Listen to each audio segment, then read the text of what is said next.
حلق میں کوئی لکڑی پھنسی ہو، جیسے وہ صحرا میں نہیں تھا جہاں گرم ریت اس کے پاؤں میں چھالے بنا دے اور گرم لوئیں اس کے جسم کو جھلسا دیں۔ وہ کسی بھی ٹھنڈے علاقے میں نہیں تھا جہاں مائنس ٹمپریچر ہو اور اس کی ٹھنڈ اس کی رگوں کے خون کو منجمد کر دے، مگر اس کے ساتھ ایسا ہی ہو رہا تھا۔ ایک سیکنڈ میں وہ اپنی رگوں میں خون منجمد پاتا تھا اور اگلے سیکنڈ میں وہ خود کو جھلستا ہوا پاتا۔ پاؤں کے ناخن دیکھے تو پھر لمحے بھر میں ٹھنڈ کی وجہ سے نیلے پڑ گئے تھے اور اگلے ہی لمحے وہ اپنے ہاتھوں کی ہتھیلیوں کو پاؤں کے تلووں کو جھلستا ہوا پا رہا تھا۔ رحم مالک، رحم مالک، وہ بس پکار رہا تھا۔ حاکم قدرت کو، حاکم مولا کو، حاکم سخی کو، حاکم دو جہاں کو، عرش بری کے مالک کو، بحر و بر کے آقا کو، مولائے کائنات کو، عرش کی کرسیوں کے مالک کو، جو کہ الحمد سے والناس تک صرف اور صرف رحمت ہی ہے، اور یہ اسی کی تو قدرت ہے جو سیکنڈ میں تبدیل لوئیں چلا دے اور سیکنڈوں میں یخبستہ ہوائیں۔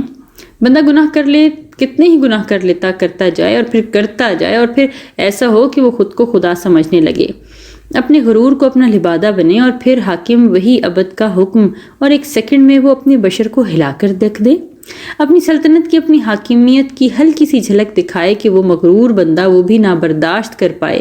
ہماری جانیں کمزور ہیں، بہت کمزور، ہم وہ بوجھ نہیں اٹھا سکتے جس کو ہم روز بروز اپنے گناہوں کی صورت خود پر لاد دیتے ہیں، یہ جانتے ہوئے بھی کہ ہم خزاں کے موسم کے اکڑے ہوئے سوکھے پتے کی طرح ہیں جس کو ہاتھ میں پکڑ کر ہلکا دباؤ دیا جائے تو وہ اپنی اکڑ، اپنی ہیبت، اپنی جاہ و جلال ہی کھو بیٹھتا ہے۔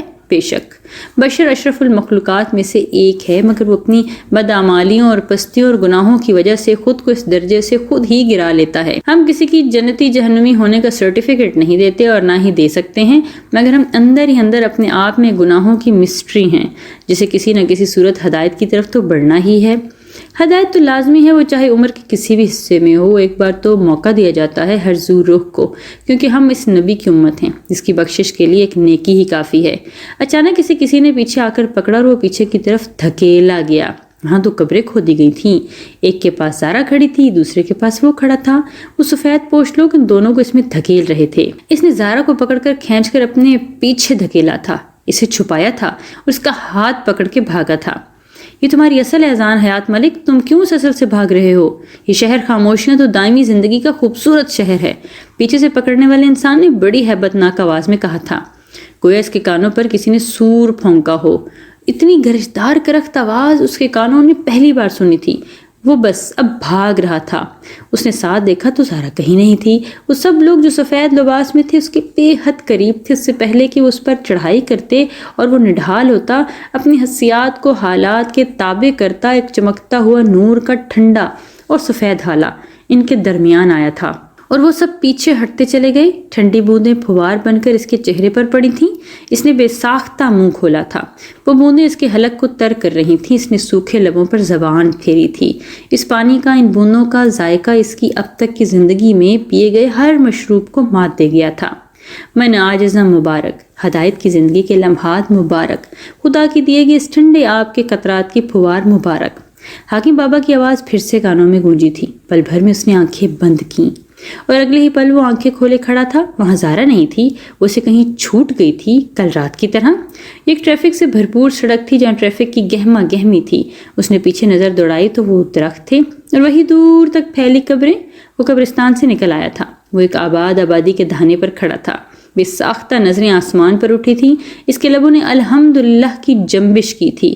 اسے پانی کی طلب نہیں رہی تھی اب، مگر وہ لرزتے وجود پر قابو نہیں پا رہا تھا۔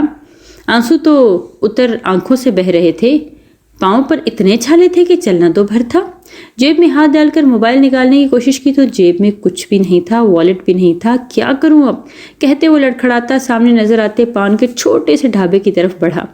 بابا مجھے 2 منٹ گھر کال کرنی ہے، میری حالت بہت خراب ہے۔ اس نے لرزتے لفظ منہ سے نکالے تھے۔ ڈھابے والا بھلا آدمی تھا، آگے بڑھ کر اسے بینچ پر بٹھایا تھا۔ کیا ہوا ہے تجھے پتر، کیوں ایسے پریشان ہوا ہانپ رہا ہے؟ اس نے پاس پڑے کولر سے پانی کا گلاس بھر کر اسے دیا تھا۔ پانی پی چکا ہوں بابا، بہت تکلیف میں ہوں، کیا ایک فون کال کر سکتا ہوں؟ اس نے منت کرتے کہا تھا۔ یہ لے پتر، جتنی مرضی فون کر، میرا سونا رب مدد کرے تیری۔ شکل سے تو کسی ریاست کے بادشاہ لگتا ہے، پر اتنی مسافت کیوں کاٹ کر آیا ہے؟ اتنی تکلیف میں کیوں ہے؟ اس نے اپنا موبائل نکال کر اذہان کی طرف بڑھاتے ہوئے کہا تھا۔ اس کی باتیں سن کر بغیر کوئی جواب دیے تلخی سے مسکرایا تھا اور موبائل پکڑ کر لرزتے ہاتھوں سے ذہن پر زور ڈالتے ارحان کا نمبر ڈائل کیا۔ ہیلو،